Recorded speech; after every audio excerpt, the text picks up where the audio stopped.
동업 계약서에 사인하는 순간 지은호가 가장 먼저 떠올린 얼굴은 지역이 아니라 문 밖에서 망설이던 박성재였는데요. 지은호는 한동안 펜끝을 떠올리며 멈칫했었습니다. 지역이 건넨 제안은 단순한 감정이 아니라 계산과 비전이 엮인 제안이었고 자신에게도 분명한 기회였는데요. 밤샘으로 틀을 잡아둔 리노베이션 표준안, 동선 설계 노트, 단가와 납기표, 까다로운 의뢰인 대응 매뉴얼까지 지은호는 그 모든 걸 스스로 만들어 왔습니다. 그런데 지역이 말했습니다. 우리 둘이서 하자. 내가 가운데 서고 나는 뒤에서 민다. 이 말이 조금은 오만해 보이기도 했지만 이상하게도 편안했는데요. 그래서 지은호는 결국 고개를 끄덕였습니다. 그럼요, 제대로 해볼게요. 대신 제 이름 앞에 큼직하게 넣어주세요. 지역은 망설임 없이 웃었고 그렇게 두 사람의 동업은 시작됐습니다. 두 사람이 함께하는 시간은 자연스럽게 길어졌습니다. 지역은 견적을 두 줄로 쪼개서 리스크를 분산시키는 습관이 있었고 지은호는 납기와 시공 동선을 색으로 나눠 체크하는 버릇이 있었습니다. 둘의 방식은 달랐는데요. 이상하게도 충돌 대신 보완이 되었습니다. 진상 의뢰인이 다시 등장해 디자인비는 못 준다. 고 억지를 부리자 지은호가 앞장서 저도 누군가의 소중한 자식입니다. 저희 작업의 가치는 대가로 인정받아야 합니다. 라고 또렷이 말했고 지역이 뒤에서 서류철을 탁다으며 그럼 계약은 여기까지입니다. 라고 덧붙였습니다. 그 단호함은 의외로 의뢰인의 태도를 바꿔놓았고 작업은 원래 금액의 옵션이 추가된 채로 다시 굴러갔습니다. 둘은 눈을 마주치고 짧게 웃었는데요. 그 웃음 속에는 우리가 꽤 잘 맞는다는 조심스러운 확신이 섞여 있었습니다. 바로 그때부터 박성재의 마음이 어딘가 불편해지기 시작했습니다. 성재는 늘 한 발 물러서서 상황을 보는 사람이었는데요.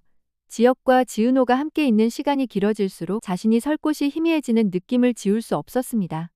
성재는 한밤중 카페 유리문 밖에서 안쪽을 두 번이나 바라보다가 그냥 돌아서 버렸습니다. 지금 들어가면 방해가 되겠지. 이렇게 스스로를 다독였지만 이 마음은 다독인다고 사라지지 않았습니다. 다음 날 아침 성재는 지은호에게 먼저 연락을 했습니다. 은호 후배 아침 먹었어요? 마침 카페 쪽에 볼 일이 있어서요. 오늘 내가 태워줄게요. 지은호는 망설이다가 알겠다고 하고 서둘러 챙겨서 나갔습니다. 마음 한편에서는 성재가 늘 다른 사람보다 먼저 움직였다는 기억이 작게 빛났습니다. 한편 이상철은 편의점 야간 근무를 마치고 아침 햇살을 맞으며 집으로 들어오다가 문득 멈춰섰습니다. 지은호가 보낸 짧은 메시지가 떠올랐기 때문입니다. 어제 고마웠습니다. 아저씨 아니었으면 큰일 날 뻔했어요. 상철은 휴대폰을 한참 쳐다보며 웃었습니다. 아저씨라. 그 한마디에 힘이 났는데요. 곧장 얼굴이 진지해졌습니다. 지혁아, 너도 저 아이처럼 저렇게 곧고 단단하게 서줄 수 있겠니? 이 생각은 상철에게 작은 희망과 걱정을 동시에 남겼습니다. 박성재는 마음을 숨기지 않기로 했습니다. 박성재는 지혁과 은호가 동업한 이후 자주 함께 있는 모습을 보고 불안감을 느껴 은호에게 자신의 마음을 고백해야겠다고 마음을 먹었습니다. 사업은 탄력을 받기 시작했습니다. 아파트 29가구의 공사가 본궤도에 올랐고 스타트업 지원 사업 덕분에 자재비 일부가 숨통이 트였습니다. 지역은 공정 투명화와 표준화를 밀어붙였고 지은호는 사용자 경험과 살림의 동선을 앞세웠습니다. 둘의 회의는 종종 말다툼으로 번졌는데요. 싸움의 내용이 사소하지 않았기 때문에 끝나고 나면 둘 다 성장해 있었습니다. 여기 수납장 깊이는 너무 과감해요. 아니, 이 집 사람들은 반찬통이 많아. 깊이가 필요해. 깊으면 먼지가 많아져요. 먼지는 청소하면 돼. 반찬을 살아가는 동안 늘어나. 이런 식의 싸움이 길어졌고 결국 둘이 함께 현장 가구점을 돌며 깊이와 손잡이 모양을 절충했습니다.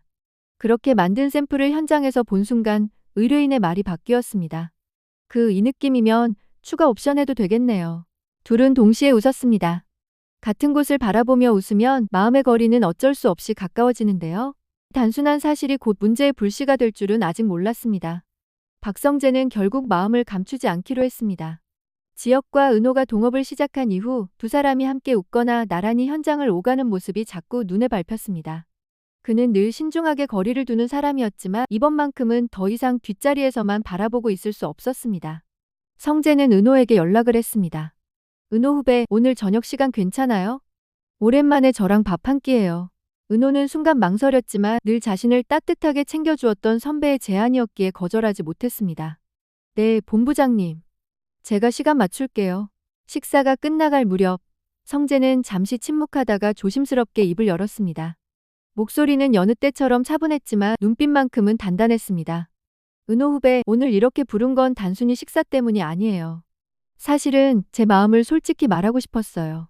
은호는 순간 숟가락을 멈추고 성재를 바라보았습니다. 그러자 성재는 더는 피하지 않고 속마음을 꺼냈습니다. 은호 후배를 후배로만 생각해 온 게 아니에요. 누구보다 타게 자기 길을 걸어가는 모습, 어떤 상황에서도 흔들리지 않으려 애쓰는 걸 보면서 제 마음이 점점 커졌던 것 같아요. 그래서 지혁과 함께 있는 모습을 보면 솔직히 불편했어요. 저는 은호 후배를 좋아해요. 후배가 아니라 한 사람으로서요. 은호는 놀라 눈을 크게 떴습니다. 예상치 못한 고백에 심장이 빠르게 뛰었습니다. 한참을 망설이다가 천천히 입을 열었습니다. 본부장님, 늘 저를 신경 써주신 건 잘 알고 있습니다. 정말 감사합니다. 하지만 지금은 제 마음도 너무 복잡해서 당장 대답을 드릴 수는 없을 것 같아요. 성재는 고개를 끄덕이며 애써 미소를 지었습니다.